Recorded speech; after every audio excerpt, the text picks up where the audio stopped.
राज्य के राज्य मंत्री आशीष जायसवाल ने जानकारी दी कि नागपुर में कल होने वाला शिवसेना एकनाथ शिंदे गुट का पूर्व विदर्भ निर्धार मेळावा रद्द कर दिया गया है। उन्होंने बताया कि किसानों की समस्याओं को प्राथमिकता देते हुए यह निर्णय लिया गया है। परंतु आत्ताच माननीय एकनाथजी शिंदे साहेबांचा मला टेलिफोन आलेला आहे। खरं म्हणजे आज मुंबईला मी गेलो नाही, कारण की उद्याच्या कार्यक्रमाच्या तयारीसाठी मी थांबलो होतो।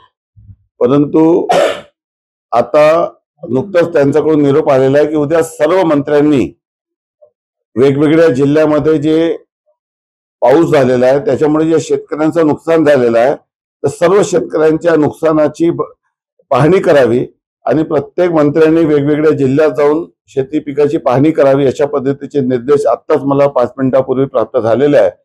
त्यामुळे उद्या सुरज भट्ट येथील सभागृहातील वेळ आता ती कार्यक्रम आता पुढे ढकलण्यात आलेला आहे आणि उद्या मी आणि सर्व मंत्रिमंडळातील मंत्री हे वेगवेगळ्या जिल्ह्यामध्ये संकटात सापडलेल्या शेतकऱ्यांच्या पिकाची पाहणी या ठिकाणी करणार आहे। उद्याचा कार्यक्रम हा पुढे ढकलण्यात आलेला आहे, कारण की पहिले शेतकरी अडचणीत आहे त्याला मदत करणे आणि त्याच्या शेतापर्यंत सरकारचे संवेदनशीलता आहे की त्यांनी प्रत्येक त्यांनी निर्णय दिलेला आहे की प्रत्येक मंत्र्यांनी त्या जिल्ह्यात जाऊन पिकाची पाहणी करायची आहे। पक्षाचा मेळावा आम्ही शेतकऱ्यांचा विषय आमच्यासाठी जास्त प्राधान्याचा असल्याने त्याला आम्ही पुढे ढकललेला आहे। निश्चितच शिंदे साहेब एकदम संवेदनशील मंत्री आहे। आताच त्यांचा मला फोन आला आणि त्यामुळे उद्याचा जरी आमची तयारी झाली आहे, परंतु ज्या पद्धतीचा पाऊस सातत्याने म्हणजे सप्टेंबर महिन्यामध्ये खूप मोठ्या प्रमाणात आलेला आहे आणि त्यामुळे जे शेतकऱ्यांचं नुकसान झालेलं आहे त्याची पाहणी करण्यासाठी मी उद्या जाणार आहे।